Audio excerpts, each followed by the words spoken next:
உங்களின் இல்லங்களையும் வாழ்வையும் இனிதே ஒளிமயமாக்கிட ஜிடி ராயலின் தீப்பெட்டிகள். தரமானது, பாதுகாப்பானது. 1923 ஆகஸ்ட் மாதம் 25ஆம் தேதி மதுரை மாவட்ட நீதிமன்றம் இந்த திருப்பரங்குன்றம் மலை தொடர்பாக தீர்ப்பளித்தது. அந்த வழக்கு நமக்கும் முஸ்லிம்களுக்கும் உள்ள வழக்கு இல்லை. இந்த மலையின் மீது இருக்கின்ற அன்யூஸ்டு லேண்ட், உபயோகத்தில் இல்லாத நிலம் அரசுக்கு சொந்தமானது என்று பிரிட்டிஷ் அரசாங்கம் உரிமை கொண்டாடியது. அதற்கு எதிராக கோவில் நிர்வாகம் வழக்கு தொடர்ந்து அது வழக்கு தொடரப்பட்டது 1920. அப்போ அந்த 3 ஆண்டுகளுக்கு பிறகு 23 ஆகஸ்ட் 25 அன்னைக்கு மதுரை டிஸ்ட்ரிக்ட் கோர்ட் தி சபார்டினேட் ஜட்ஜ் ஒரு தீர்ப்பு கொடுத்தார். அது என்னன்னு சொன்னா, இந்த கிரிவல பாதைக்கு உள் இருக்கின்ற அப்படின்னு சொல்லிட்டா இந்த மலைக்குள்ள இருக்கிற எல்லா இடமுமே கோவிலுக்கு சொந்தம். அதுல தி ஸ்ட்ரக்சர் கிளைம்டு பை முகமடன்ஸ், முகமதியர்கள் உரிமை கொண்டாடுகின்ற அந்த கட்டிடம்னு தான் சொல்லியிருக்காங்க. அந்த ஜட்ஜ்மெண்ட்ல 1923 ஆகஸ்ட் 25 ஜட்ஜ்மெண்ட்ல தர்கான்னு கூட சொல்லலை. இதுல இன்னும் பார்க்க போனீங்கன்னா, தமிழ்நாடு அரசு சுற்றுலாத்துறை அதனுடைய கையேட்டுல சிக்கந்தர் பாதுஷாவுக்கு கல்லறை கோரிப்பாளையத்தில் இருக்கின்ற மசூதியில் இருக்குன்னு அரசாங்க ஆவணம் சொல்கிறது. அதனாலதானோ என்னவோ நீதிமன்றம் தர்காங்கிற பேர் உபயோகப்படுத்தல, தி ஸ்ட்ரக்சர் கிளைம்டு பை முகமடன்ஸ்னு. அப்ப என்ன சொல்லியிருக்காங்க, கிரிவல பாதைக்கு உள் இருக்கின்ற இடம் அனைத்தும் அப்படின்னு சொன்னா அந்த 33 சென்ட் தவிர, தி ஸ்ட்ரக்சர் கிளைம் பை முகமடன்ஸ் அது எவ்வளவு, 33 சென்ட். அது தவிர மீதி இடம் அனைத்தும் கோவிலுக்கு சொந்தமானதுன்னு. ஆனா நீங்க பாத்தீங்கன்னா, தமிழ்நாட்டில் இருக்கின்ற இந்து சமய அறநிலையத்துறையை இந்துக்கள் நம்ப முடியாது. ஏனென்றால் நீதிமன்றத்தில் அவங்க இதை சிக்கந்தர் மலைங்கிறாங்க. அறநிலைத்துறையின் அபிடவிட்ல இது சிக்கந்தர் மலைன்னு. அதனால இந்துக்களுடைய உரிமையை விட்டு கொடுக்கின்ற, பராதீனப்படுத்துகின்ற ஒரு ஹிந்து விரோத நிர்வாகம் தமிழகத்தில் இருக்குங்கிறது நமக்கு தெளிவா தெரியுது.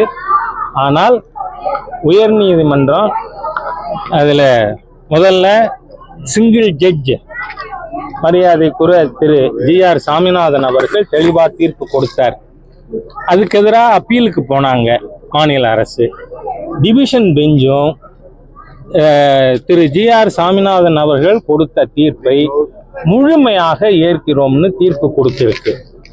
அதுக்கு பிறகு இந்த நீதிமன்ற அவமதிப்பு வழக்கு இப்பொழுதும் நடந்து கொண்டிருக்கிறது. அதுல பேசும்பொழுது 2 நாளைக்கு முன்னாடி இதுக்கிடையில ஒரு விஷயத்தை உங்களுக்கு கவனப்படுத்த விரும்புகிறேன். நான் இங்க கந்தூரிக்கு சந்தனக்கூடுக்கு கொடிமரம் கொண்டு போற அன்னைக்கு திருப்பரங்குன்றத்தில் இருக்கின்ற தாய்மார்கள் 17 பேரை மாவட்ட காவல்துறை கைது செய்து வைத்திருந்தது. திருநகர்ல அவங்கள பார்க்க போனப்பவே டிசி அவர்கள் தான் நான் சொன்னேன், கள்ளத்தி மரம்ங்கிறது நம்ம கோவிலுடைய ஸ்தல விருட்சம். அதுல எப்படி பிறை கொடி ஏற்ற முடியும்? ஏன்னா அந்த 33 சென்ட் தவிர, அதுவும் அந்த டிஸ்ட்ரிக்ட் கோர்ட் ஜட்ஜ்மெண்ட்ல என்ன சொல்லியிருக்கு, அன்றைய நிலையிலேயே ஸ்டேட்டஸ் குவோ ஆன்டி மெயின்டைன் பண்ணணும்னு. ஆனா அதுக்கப்புறம் பல கட்டுமான பணிகள் நடந்திருக்கு. ஆகவே தமிழக அரசு இந்துக்களுடைய கோவிலின் நிலத்தை, அதன் சொத்துக்களை காப்பாற்ற அறநிலைத்துறை தவறிவிட்டது. நீங்க முதல்ல டிசம்பர் 1 இங்கே தீபஸ்தம்பத்தில் தீபம் ஏற்றணும்னு கொடுக்கும் பொழுது கணம் நீதிபதி அவர்கள் என்ன சொன்னார் அதில், அதை நாம் மறக்கக்கூடாது.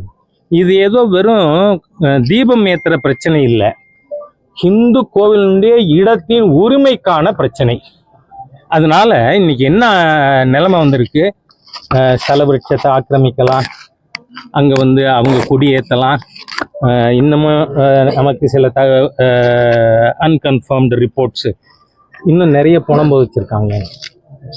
அதெல்லாம் அப்போ முழு இதுவும் அந்த 33 சென்ட்டு தவிர ஹிந்துக்களுக்கு தான் சொந்தம்னா, அப்போ அங்கே புணம்போதைக்கு எப்படி இந்த அரசாங்கம் அனுமதித்தது?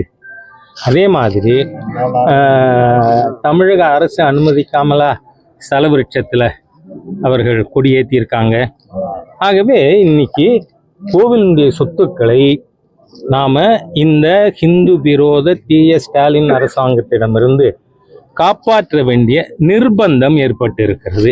அதனால தான் இன்னைக்கு நான் காசி விஸ்வநாதர் ஆலயத்துக்கே போகணும்னு திட்டமிட்டு தான் வந்தேன். ஆனால் காவல்துறை போட்ட பல்வேறு முட்டுக்கட்டுகளின் காரணமாக காலதாமதமாயிடுச்சு.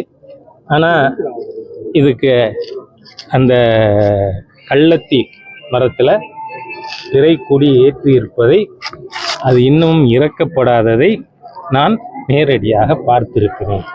அதனால மாநில அரசு, ஏன்னா 2 நாள் முன்னாடி கணம் நீதிபதி அவர்கள் அதை ரிமூவ் பண்ணுங்க, அது யாரோட இடம், அப்போ அறநிலைத்துறை நல்ல வேளை அது எங்களோடது தான் அப்படின்னு, அதாவது அறநிலைத்துறையோடது, அந்த கோவிலோடது. ஏன்னா உங்களுக்கு ஹிந்து கடவுள்கள் மட்டுமே சட்டப்படி லீகல் என்டைட்டி. அவங்க எப்படி மைனர் சைல்டு, அதுக்கு அப்பா அம்மா நேச்சுரல் கார்டியன், அந்த மாதிரி இதுக்கு அறநிலைத்துறை கார்டியன் தான். ஆனால் இடத்துக்கு ஓனர் யாரு? சுப்பிரமணிய சுவாமி. ஆகவே அவரோட இடத்துல அத்துமீறி ஆக்கிரமித்து பிறை கொடி ஏற்றி இருப்பதை நீதிமன்றத்திலே கணம் நீதிபதி அவர்கள் ஆட்சேபித்தும் இன்னமும் நீக்கப்படாது வன்மையாக கண்டிக்கத்தக்க ஹிந்து விரோத செயல்.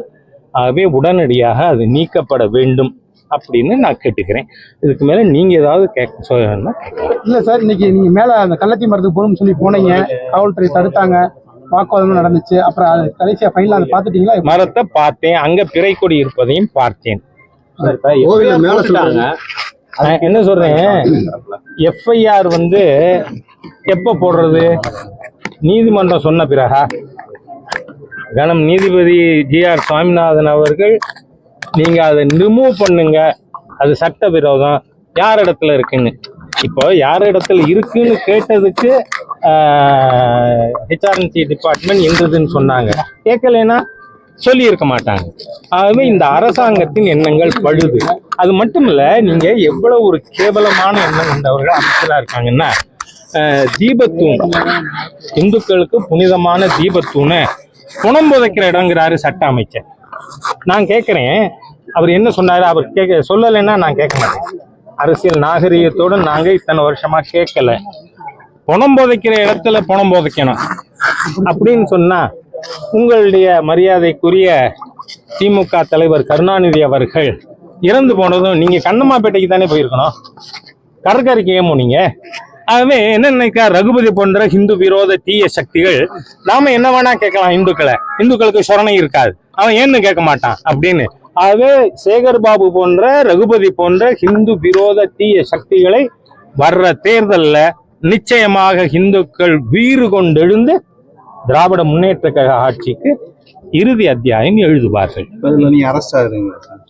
எனக்கு தெரியாது, நான் உங்களுக்கே தெரியும், நீங்க காலையில இருந்து என் கூட இருந்திருக்கீங்க. நான் ஒன்னும் எதையுமே மீறலையே. கொடி அகற்ற சம்பந்தமா காவல்துறை சொல்லிட்டாங்களா சார்? இல்ல, அவங்க எஃப்ஐஆர் போட்டிருக்கோம் அப்படி இப்படின்னு சொல்றாங்க.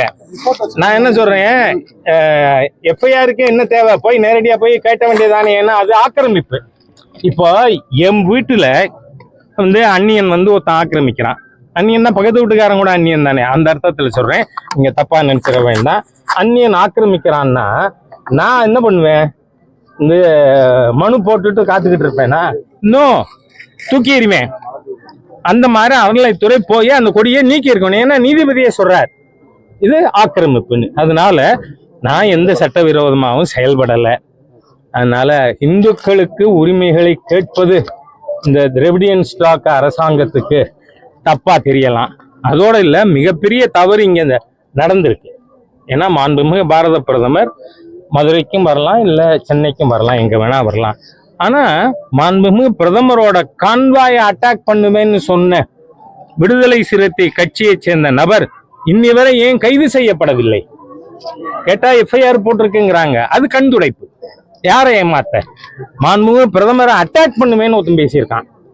ஆகவே அதனால இங்க don't hesitate to call the actions of collector and commissioner as anti-Hindu against the interest of the nation. Thank you.